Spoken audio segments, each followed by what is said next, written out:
call the So meeting sorry, to order. Sue. I'm so sorry. Ah, Well, I was just trying to start texting somebody.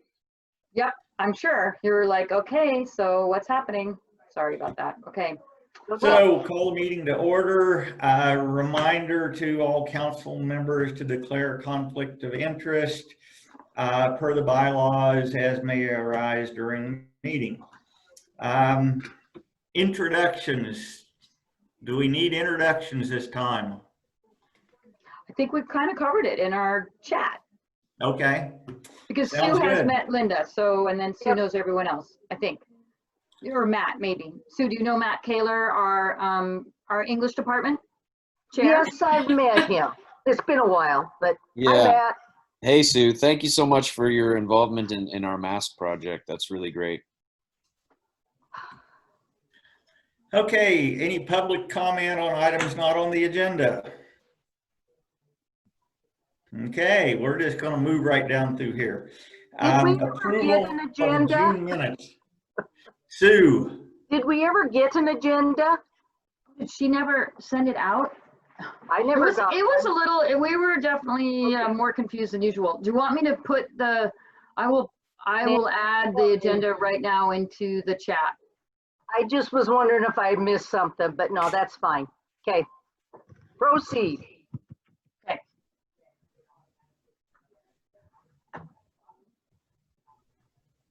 Sue, did you get the minutes?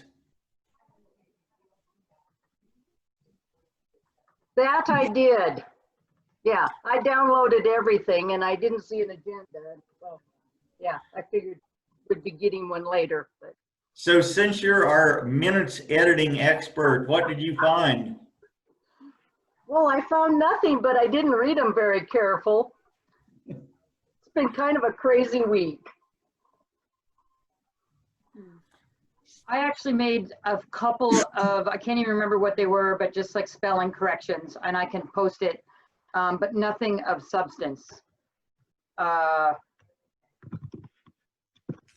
had just post it back in the chat here. Do you guys know how to use the chat on the side? Mhm. I can show you guys how to do that. Let's see, agenda minutes, June minutes, right?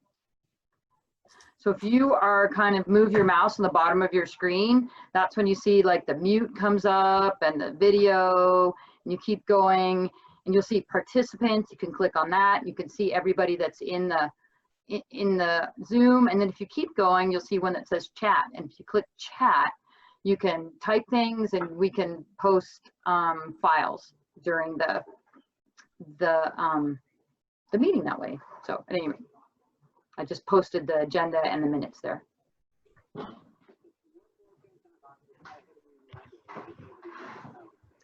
And I'll post the status. Well, with that saying, I move that we accept the minutes of the meeting from June 17th as written.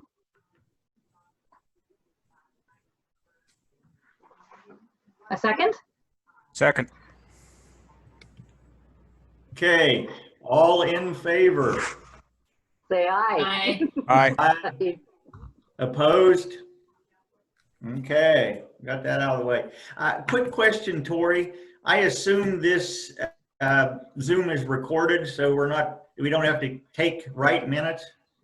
Correct, you're good. It's Okay. recording. And I'll edit out. It was it recorded when we were just chatting, but that I won't post that part. I'll just post it from when you call it to order. Okay, so we're down to the director's report, which there is none, but there's that Bitterroot College status report. And there was an updated one that Tori sent, I don't know, at some point after Candy sent out several attachments. So has everybody had a chance to look through the status report? And I can, would anyone like me to do a screen share on that? So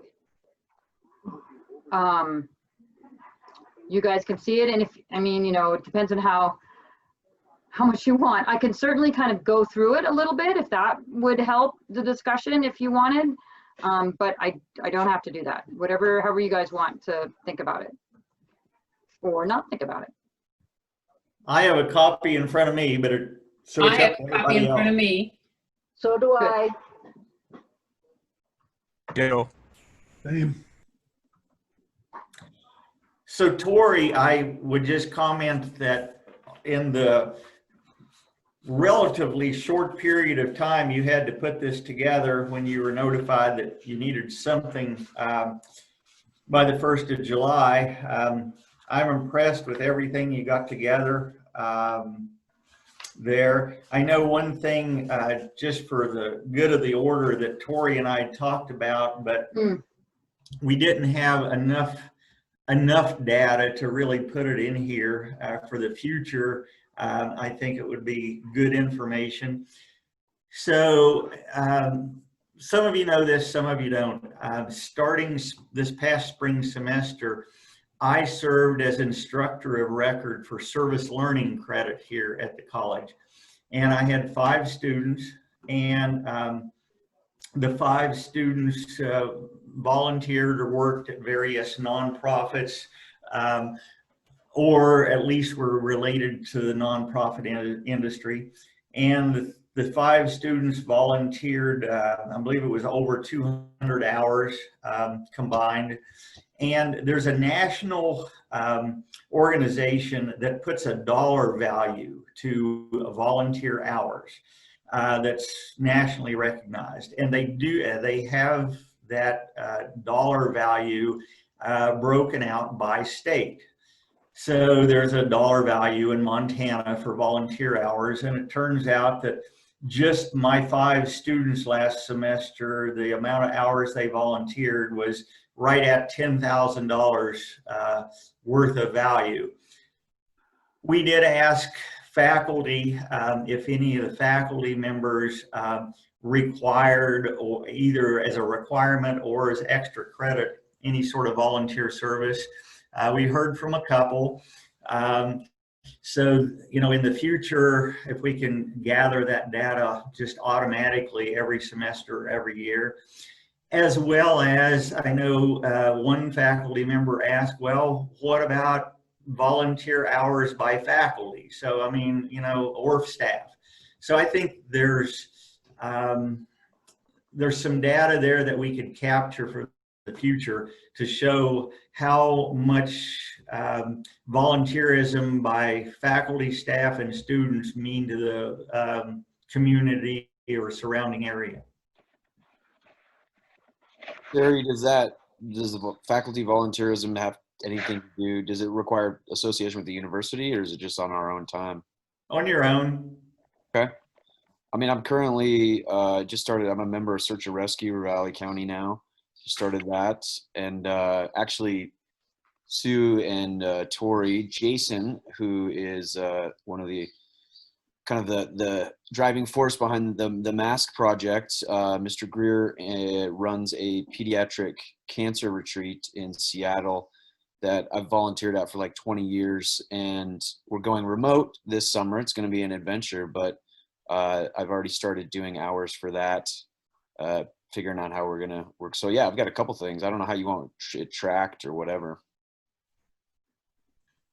Such a good point. And actually, I think I felt like the provost was probably tired of me sending him like, oh, a little bit more update on the report. But I was actually, Terry, in the process of adding into the community development section. So it's just like, you know, I don't know why sometimes they don't pop into my head, whatever, but I was going to add a bullet on the volunteer into the community development section. And then for community development data, that was where I was going to put your volunteer stuff, which was great stuff.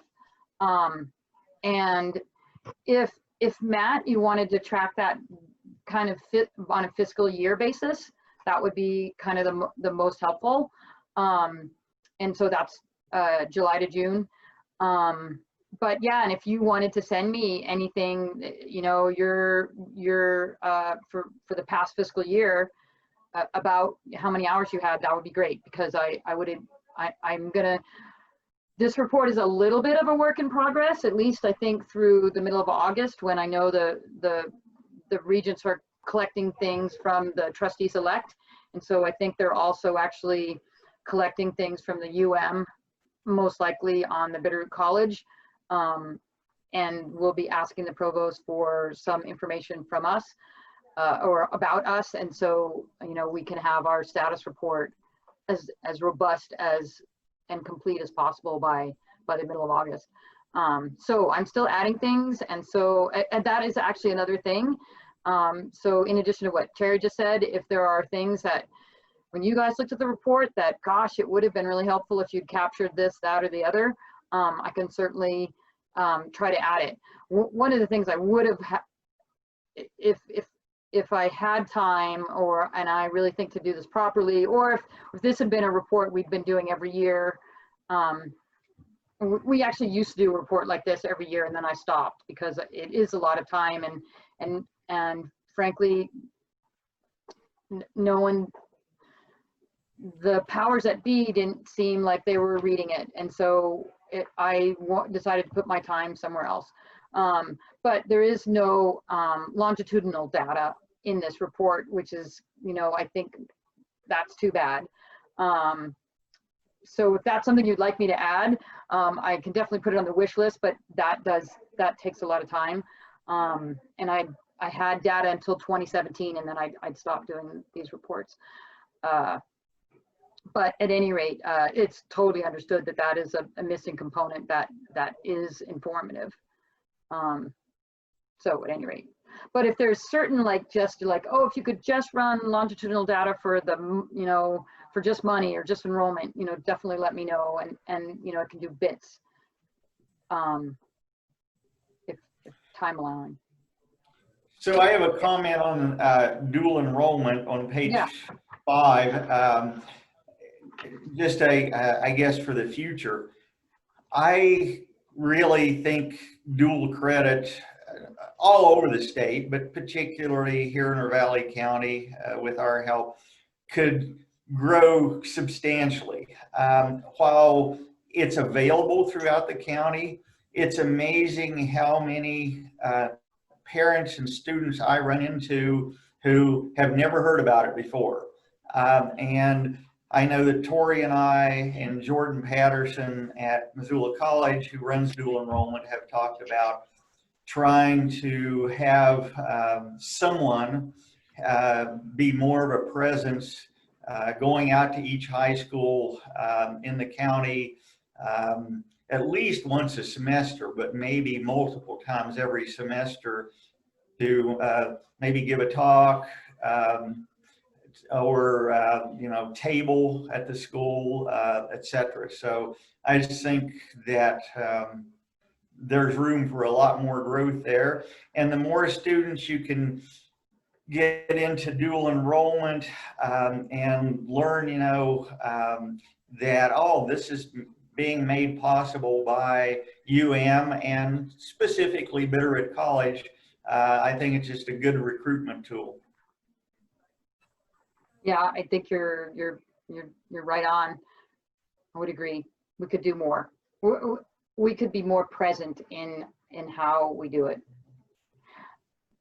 I think one of the things I thought about the dual credit when I was looking at these numbers was how we're really focused on transfer education for dual enrollment. And it would be good to look at more dual enrollment classes that were, or dual credit classes, which are in the high schools that are workforce based. Of course, we don't have much workforce programming or college programming, so that is one of the reasons there's not much there. But I think that would be great to have welding dual credit. Again, it just gets people kind of started in those directions, to have some construction dual credit, computer dual credit. At any rate, I see some avenues, especially in growth, for kind of the non-traditional college path, or just the career technical college path, not necessarily non-traditional. Lori, who is going to be coordinating dual credit for the college? So that is Jamie Standard, our new advisor. So Kathleen had been doing our dual credit, and so now it'll be Jamie.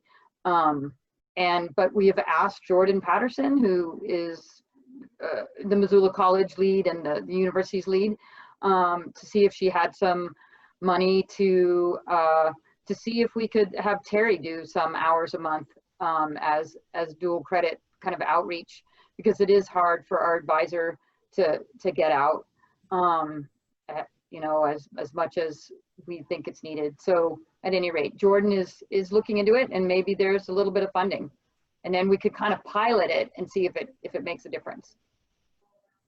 Great. So yeah, good question. So I have just a story to tell. Since I did advising from November through the end, most close to the end of June, and got to know most of our students here, including the dual enrollment students who are taking courses here. So just for everybody's clarification, dual enrollment classes that are offered at the high schools, so Hamilton, Darby, etc., those students are taking classes at the high school and maybe getting dual credit. The one exception is Victor, I believe. They send their students here, as well as homeschool students actually come here to the college to take classes. And so that's one difference in how the dual enrollment or dual credit works. But there's this one student that I've been working with, and she is, gosh, I don't know, 16 maybe. She is taking dual credit classes, and her goal is that by the time she finishes high school, she also will finish her at least 2-year degree.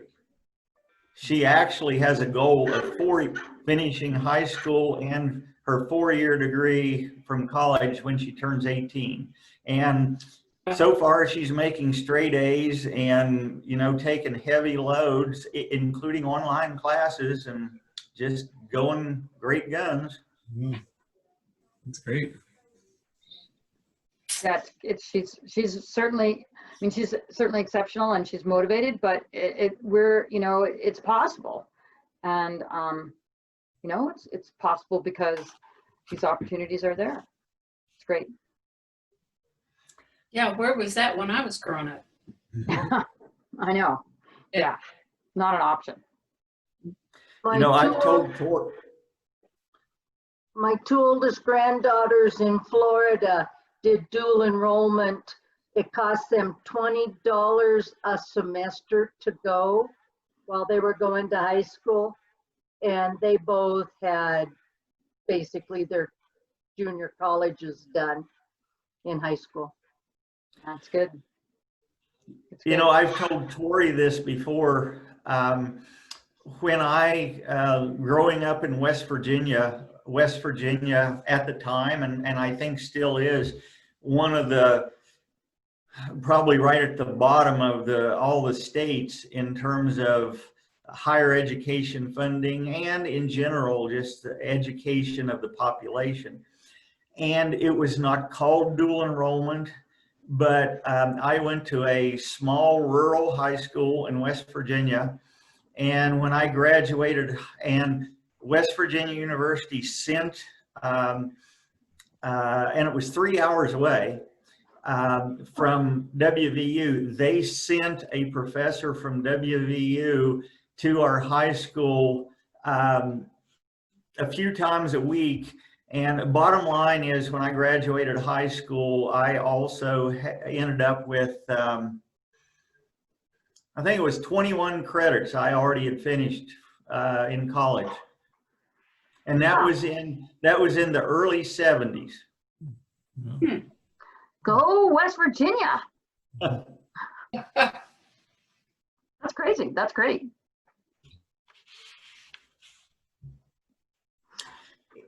Any other comments or questions on Tori's report? Tori, which one is the correct report? Because there was 2 sent. I saved both of them. I just want to make sure I'm looking at the right one. So it would have been whatever I sent. Okay. But then I actually in the end, I think they might have been exactly the same one because I didn't know if I had caught Candy fast enough. But if it, whatever I sent would be the one that I think is the latest. Okay. And really the last thing that was added, if there are differences between them, it is only on page 12.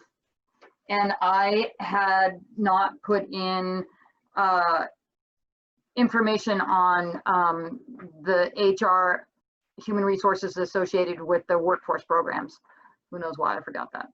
But it was it's a different account, and I just wasn't thinking about that account when I was adding up my numbers. Okay. I'm trying to think. I think the only difference I saw was the difference in the dates, the way the date was put in there. Okay. So one has 0701 and then the other one has 20-07. Oh, so I would say the 0701 is the latest one. Okay, got it. Thanks. I didn't even notice that I'd changed the name of them.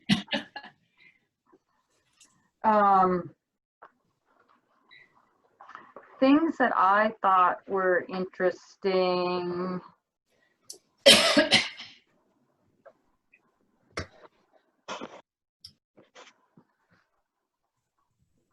I mean, I don't, you know, I guess I don't know if you guys, you know, glanced at it, pored over it, if you looked at numbers or not. And then again, without anything to benchmark it against, it's, you know, then you're like, well, I guess it's fine. You know, I get that makes it, you know, it's kind of, it stands by itself because you don't have anything to compare it to.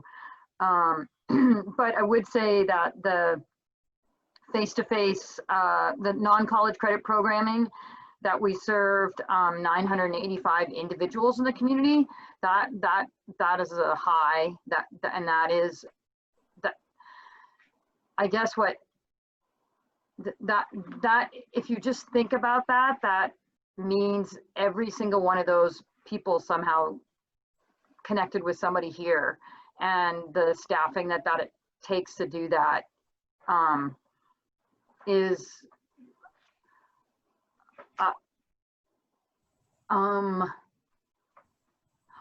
I guess it felt like we served a lot of individuals on not a lot of resources, and that I guess I would just caution you all that that's not really sustainable.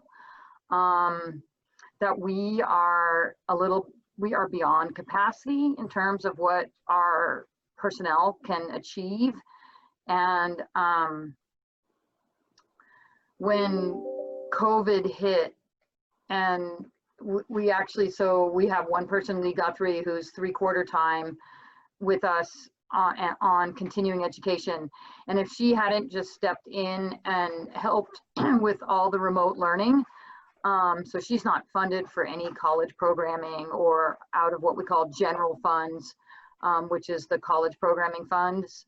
If she hadn't stepped up and helped us, you know, that just would have been really, I just don't know how we would have done it. So it's great that we have this great team here.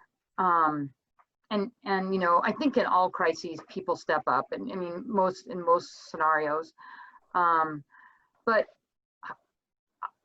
I would be worried I am worried about the college going forward with the level of staffing that we have and the wages that are associated with that staffing. It is just, we're just kind of in a good place with the right people, but I think if we had to hire new people from either my position right on down to Mary Talene, it would be hard to get those people at the salaries that we're at right now. And then even if you got those people, you probably, how many hats everybody has to wear, most people would not be walking into those jobs thinking they had to be an expert in so many different things. And it would be pretty challenging. I don't think it would be possible to continue at the staffing and at the compensation of the staffing as we are right now. Um, and Candy was pretty upbeat in her article or her quotes in the paper to about, you know, how Bitterroot College is positioned right now as we look at these couple years of transition one way or the other, either to become a community college or to kind of right size to our budget. But we haven't had our budget finalized. It's totally understandable. No one's had their budget finalized via the their general fund budget finalized for the yet. Though that should happen by early next week. I spoke with the provost earlier this week. And again, it's not, I'm not disparaging the at all. They have a lot of things they're juggling and it makes total sense. We haven't had it finalized. But that being said, when it is finalized next week and I can kind of share everything with you folks, there's no way we're not losing a position here. So staffing is going to look different, and resources will be, staffing will be less. And again, you know, we're looking at how we can kind of make it work, assuming that ultimately, meaning in the next year or so, we're going to have hope. We're going to have more than just hope, but we're going to know that things are going to be different. And so everybody's willing to hang on until we know what kind of structure we have going forward, whether it's continued with state control or, you know, under local control. But either way, things will change dramatically, depending on what the resources look like for the new governance structure or the kind of decided upon government structure. So at any rate, I just want to be kind of realistic to all of you that things are tenuous as they are across the So this is a COVID problem, but ours is compounded it by it being a Bitterroot College problem that we've just had for years, where we kind of just keep saying yes, or I have kept saying yes to things, and you know that's just not a long-term strategy. At some point, we just have to say, hey, we're at capacity, and we need to figure out how this continues when new personnel, as they always will come in. So that's kind of the Debbie Downer thing. Whoever said I was in a meeting earlier saying, I'm the Debbie Downer. Well, it wasn't me, it was someone else being Debbie Downer. But anyway, that's a Debbie Downer kind of scenario. I will say on the flip side, and this will cheer Nathan, and I'm hoping the is seeing some of this too, is that I believe we will hit our FTE that we had last fall, which was already granted very low. But we have 35 students that haven't registered for a single class yet. And if they all register, we will get to the FTE we were at last year, maybe even beyond it. So on that end, for whatever reason, and Mary Talene and I, our front desk or our enrollment services coordinator, we're talking about it, and we kind of see that as three reasons. We think we'll have maybe even greater enrollment this fall than last fall, and we think it has to do with we did a very small campaign, and so you know hopefully our little June campaign had a little bit of effect. Also think COVID has made some people think local might make more sense for right now. If they're going to spend any money, spend it. I mean, we're cheap too, I guess. So if they're going to spend any money, stay home and, you know, try the cheap alternative, because it does look like our new enrollment is on the younger side. So our more recent high school grads. So I'd say that is an effect of COVID. And then I also think the other reason is the community college effort over when we did our petitioning and then the vote. I think that raised a lot of awareness about the college, you know, whether it's good, bad, or otherwise, but, you know, we remain a little, you know, we're still a little unknown in the community, or we're known, but, you know, what do they even do? And so people, that kind of that raised it. So those three things together, our little campaign, COVID, and then just the Bitterroot Valley Community College effort, I think have again, just gave us a little bit more of a buzz. Interestingly, our Mary, who does our enrollment services, she said that many of the new students that have come in have been asking about the community college and have been wondering, so what exactly has happened and what's happened, you know, how did that go forward? So that makes us think that, you know, maybe one of the reasons they're here is they heard about that and now they're kind of wondering. And so, you know, we tell them it goes to the legislature, et cetera, et cetera. But so at any rate, just kind of although those are all kind of anecdotal and testimonial sorts of things I've said, and you know, there's no data in front of us except that we have 35 new students, which is, you know, was not where we were when we talked in June. So at any rate, I do feel pretty good about college enrollment for the fall. So that, you know, take that for what it's worth, but I think that's good. And I don't know where the is. You know, you guys are, it's a different situation for you, of course, but you know, you are local to a lot of people too. And so maybe you're getting a little bit of local uptick. I think we are, Tori. Yeah, a lot of people are kind of hedging their bets in terms of, you know, parents deciding whether to send their children off to a far-flung state. So I think we are seeing that uptick. Overall, I mean, we're a little down in enrollment, but it's hard to know until people finalize and show up on campus what's really going to happen. No, you know, it is, isn't it? It's definitely a more of a nail biter than usual, but it's always a nail biter. You know, I mean, that is one thing I think that with especially community colleges, but even, you know, even the as a regional sort of university, we are, you know, when we take people to the end, which is good in general, in these sorts of circumstances. I mean, we are getting someone new every day walking in with an application that is not on any list that we have. And that's been steady for 10 days now, you know, and that does feel different than last summer. Tori, you also mentioned that you were going to have communication with the faculty or staff. Yes. I have to leave for an 11 Yep. o'clock meeting in a few minutes, but I shared in the chat just the link to the fall guidelines. Thank you. I think those, for everyone else, these came out on Friday, a link that covers 11 different areas of planning. It's, I think, 81 pages, so you don't have to read the whole thing, but if there are areas of interest, it's a kind of table of contents type website where you can go and drill down into the areas of interest. But I think the guidelines are helpful instructions, you know, for faculty and the deliver quality instruction as they think about different modalities. You know, we're striving for face-to-face, but we're also trying to be flexible.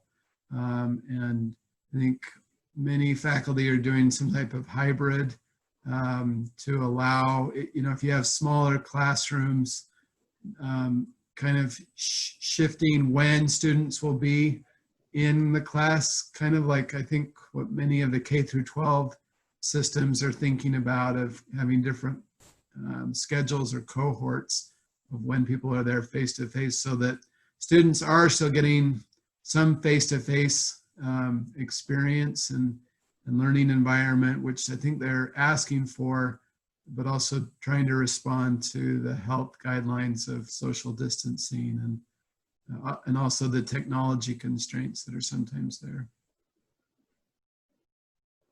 That's excellent, and it is I have not looked through it all, but we are using that document, and it is very helpful and it's very thoughtful, and so thank you for bringing that up. That's excellent. Appreciate that. Thanks, Tori. So I wanted to go back, Tori, to when you were talking about the team you have here, staff, faculty and staff, and being understaffed. I just wanted to give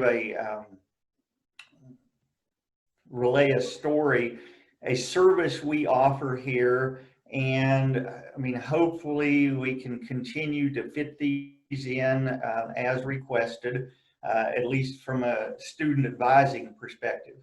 But we have a number of students every year who, or every semester, who have effectively transferred to UM, but who, for one reason or another, either they find it difficult to get an appointment with their advisor in their department or whatever. They just feel comfortable coming to whoever they've dealt with here at the college. And I had a number of students like that. Jamie Standard and I were talking this morning. You know, it's not, you know, once they graduate with their 2-year degree, theoretically, we don't advise them, but we're trying to offer a service and basically be compassionate and help students out. And if we can fit them onto our calendars to give them some advice, then maybe tie in their advisor if needed at UM. But, you know, that is something that takes time. Mhm. Yeah, yeah. I mean, what you know, and I could capture this in the report, maybe with a sentence or two, but just saying, one thing that we always kind of try to do is just facilitate enrollment anywhere. And so, you know, not only at the UM, but we have a student that is getting an accounting technology 2-year degree out of Great Falls, and she's in here all the time, you know, has technology questions, and you know, she finishes a test and she comes in and tells us. And I know that probably Kathleen got her squared away. You probably, I don't know, Terry, you might have dealt with Sherry at any rate, but she uses a lot of our services. She comes in for tutoring, and that's great. That's what we want to do, is facilitate higher education, or, you know, adult education. And so it isn't just about Bitterroot College or just about the UM or Missoula College, but it takes time. Your example about that student and Great Falls is, I mean, I think there's two things there. Is you're just trying to facilitate higher education wherever, but Yeah. it could positively impact either Bitterroot College or UM if that student decides to go on and get a different degree in the future, or they tell their family or friends, like, I don't even go to Bitterroot College, but they've been so helpful. Yeah, yeah. Yeah, I mean, she, you know, I mean, not to whatever, to beat the drum or toot the horn or whatever, but I mean, she was in just the other day and she's like, oh, I mean, basically she loves Mary. Who doesn't love Mary Tulene at the front desk? But, you know, she was like, oh, Mary, you know, I just finished my first year and I couldn't have done it without you. And, you know, and she came in and showed us pictures of her son graduating from high school. And, you know, she just feels one of the family, and that's great. So, and I would say that has a lot to do with our person at the front desk, who is just, you know, again, a lot of this, she's very relational, and we're just really fortunate to have the right person be the first person anybody meets at Bitterroot College. Yeah, and I had a student commented on in the spring. I mean, Nathan's not here, but it's preaching to the choir. But she just said she was amazed at the faculty that we have for the low level of pay. I mean, I would prefer Nathan have heard this, but I met with the retirement representative for the retirement fund at the university, and he said, and I quote, "This is criminal." The UM's retirement representative from TIAA Craft said, "What adjuncts are paid is criminal," and basically said, "Yeah, get another job, dude." I said, you know, I work a couple other jobs in addition to this, but yeah, it's just like you said, we've got a special group of people. I mean, it's duct tape and chicken wire, but it's not sustainable. I mean, eventually you'll have pieces leave that have a domino effect. Yeah, I mean, it is. It is, and I mean, I can't even believe, you know, I didn't even bring up faculty, but yes, I mean, we have, I can't even, I don't know what you guys say. I mean, you know, whatever. I mean, you know, it's the scenery tax, but we have as good as faculty as anywhere. And you know, I haven't worked for a lot of universities, but I've gone to a lot of universities, and I mean, I stand by you guys, and people get, exactly. You nailed it. It is criminal, and it is not sustainable. And that's, you know, I mean, I think we're all kind of hanging in there because we believe in it, and we feel it's going to change. And we can be part of that change. But if that change doesn't happen, something else will, whatever, we have to go in another direction.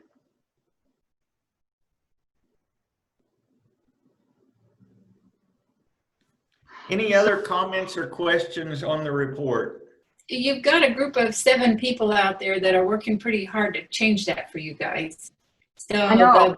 the Board of Trustees is working hard to put what we can in front of the Board of Regents and the legislature, and we're going to make sure that everybody clearly understands what the mission is.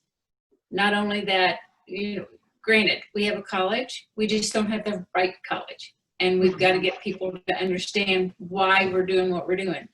So I think Sue and I both can attest that we're doing our best here, and we're really working hard to try to get that turned around. We can't thank you enough. And I've seen you guys in action, and I've seen the progression you're making in becoming a force that's working together, and is really impressive, and especially how quickly you're all kind of teaming up, and I feel we are in good hands, and it's really exciting. It is. So just to those out there in this meeting, kind of what we're doing is that we have a laundry list of stakeholders that we've divided up based on the interface with the community. For instance, like Rand Pigman has a really close working relationship with the commissioners. So he has them on his list to make sure that we get their support, hopefully letters of recommendation to the legislature, those kinds of things. So we're really working hard on getting out in the community and getting the people who can really help us turn this around on board. And so there's a lot of going out and touching people here that's coming up very quickly.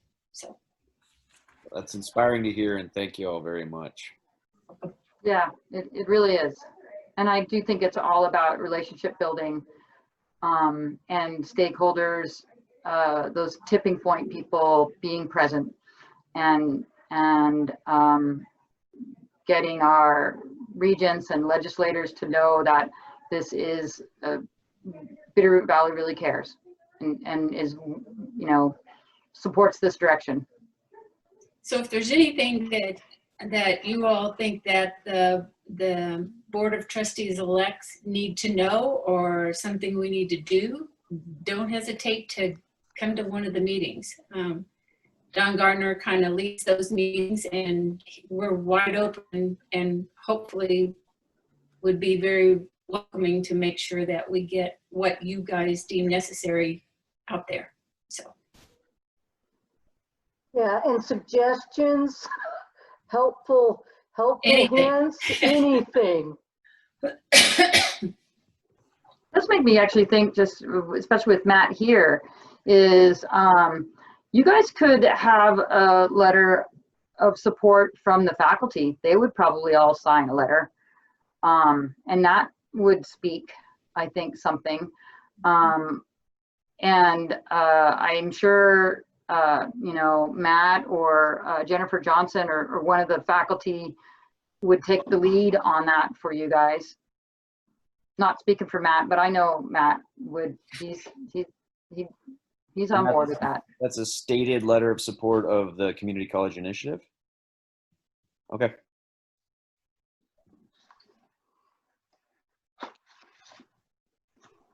Other questions and comments before we move on? Yeah, this is Dave Beatty. I'm happy to hear that the actions of the trustees elect. I think that that's you're gonna be able to prepare folks to come to the legislature and make a persuasive case. Within the next week or so, I'll be submitting a bill request to to formally put this issue in front of the legislature. I'm not quite sure who's going to carry it yet, but I'm going to draft it up. I mean, this is just it's a formality, but we need to have a bill in order to take this up. I think when the bill hits the legislature, I mean, obviously you got to get through the regions first. I mean, it's going to hit the legislature no matter what the regions do, but we'll have to be thinking about a very well orchestrated process of getting our voices in front of the legislative committees that will see this. And, this will be committees in hopefully in both houses. So as long as it progresses from one house to the other. I think that the legwork you're doing now with stakeholders will put you in a great position to identify the right people to talk and then, we can work on crafting a coherent message as well. So exciting We'll times. probably look to you to give us some guidance on that structure, what you want to Yeah. see, and then have us help you put it together. I'd be delighted to work with you on that. And Matt, thank you very much. I had not thought about a letter of support from the Bitterroot College staff and the educators, the teachers, the administrators. I think that's got to be fabulous. Absolutely. Yeah, carry a lot of weight when they see that. Or at least let's hope. No,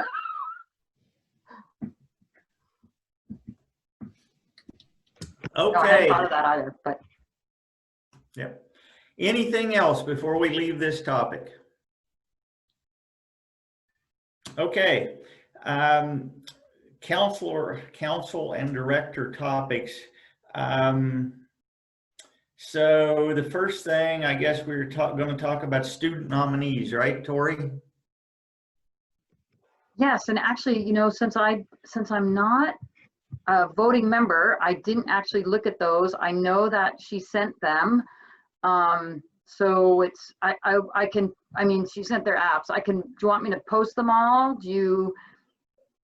Well, I don't know. So I've So looked people at read them them? all. I know that Candy said that she only heard from one person. So I don't know if people did review all three and have a preference or not, or they haven't, or has anybody not read them? Is anybody ready to make a decision, I guess? Let me ask it that way.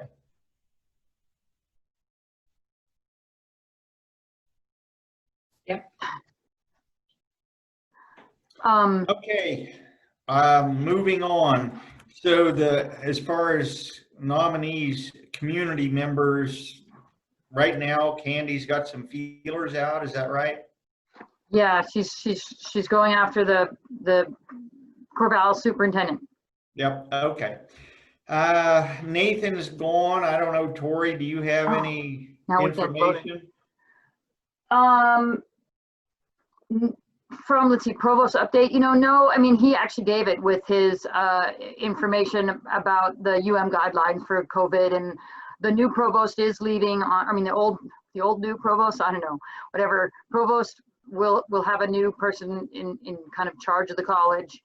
And it'll be interim provost Reed Humphrey, starting on Monday. And I have met with him and the outgoing provost on Monday, and actually I think it's all solid. Our relationship with the is at least is good. Okay.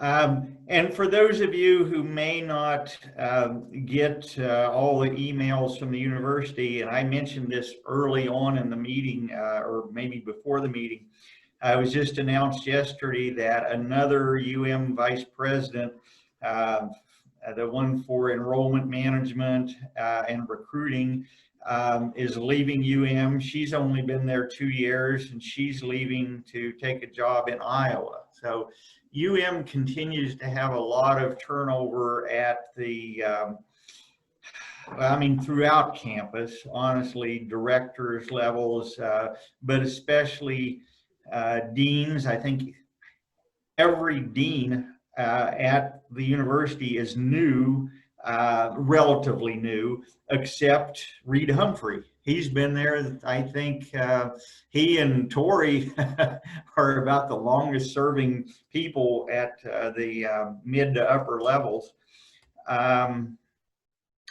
2-year partnership. Kirk sort of never comes to meetings. I don't know if you have any new information about any of those meetings or not, Tori.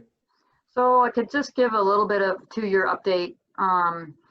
Is that since I didn't do a director's report, so the system has quote unquote federal COVID money, and they've carved up some of that money just for the 2-year colleges.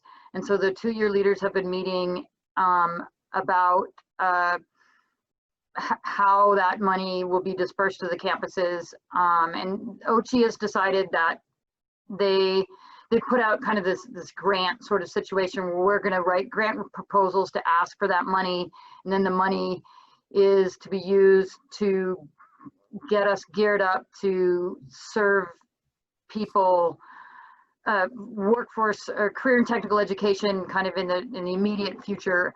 Of course, that it all sounds great, but that's a little hard. It's harder to do than, I mean, to suddenly just like, oh, you get $100,000, which would be great, but to have a program up and running by October, you know, the system doesn't work that way.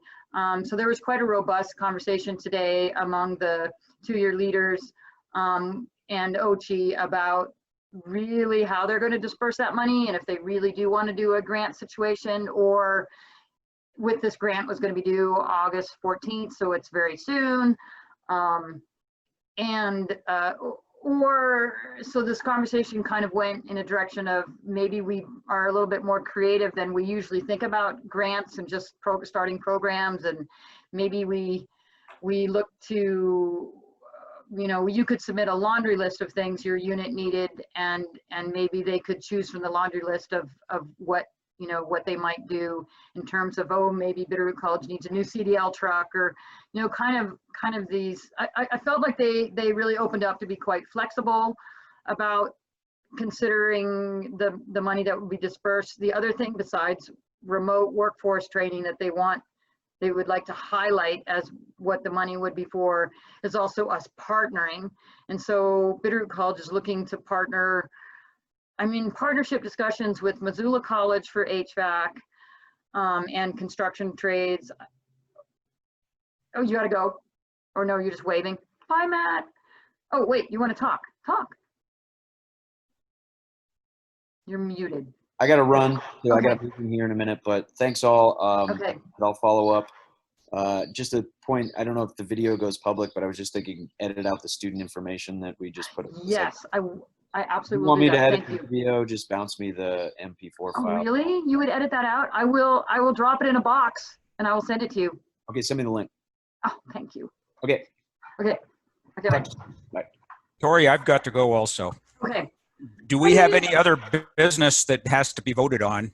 Because I think, Nothing that has to be voted on. I will just mention the MOU. And so there's been an MOU crafted by the Advisory Council leadership by Candy. And that's gone to the UM. And then if it looks okay, yeah, I've read it. Yeah, you've seen it, good. And Yeah. then we'll share it back with you all, with the rest of the council. All right, goodbye all. Hey, thanks, Dave. Bye. Tori, would you do me a favor Yeah. and email me the 3 candidates? Yes, So that we absolutely. can share that at our meeting? Absolutely. Yep. And when do we need to choose one of the 3? 3. So I will email Matt, who just left, and ask him once he has the feedback that then he shares that with Terry and Candy. And then Terry and Candy, one of them can let let you and Sue know what that outcome was, and then you guys can all decide how to go forward. Good. But it'd probably be good to make a decision.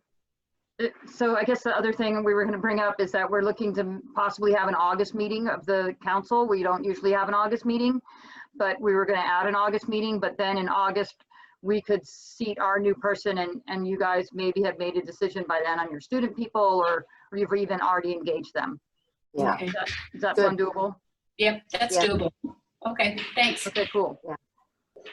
And then So- this, yeah, Well, Tori, just because you already mentioned this before Dave left, it was a question I had about the Candy's meeting and about a document of understanding between UM and Bitterroot College. I mean, honestly, my first question is, why or how can you have an MOU with yourself, basically?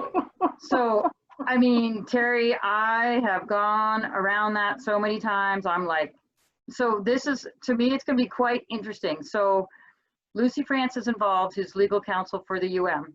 And I was just like, I didn't even want to do it because how can that, you can't have such a thing. In the end, there is an internal MOU document that has the template that had been developed by UM so that departments within the UM could have MOUs with each other.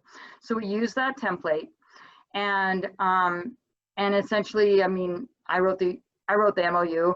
I can't believe they will sign it because it is really asking for the world or the universe. But Dave Beatty and Candy and John Grant all looked at what I submitted for them, and they were like, okay. So Candy submitted it to Lucy France legal counsel, and I'm really interested to see what she says. And I just felt like we shouldn't share it with the whole council until the UM had, whether it was even going to be something, because then if the UM says it's okay, then I think the whole council needs to look at it and say, yes, they want to do it. But I mean, it's here. It's very short. I will bring it up on the screen briefly.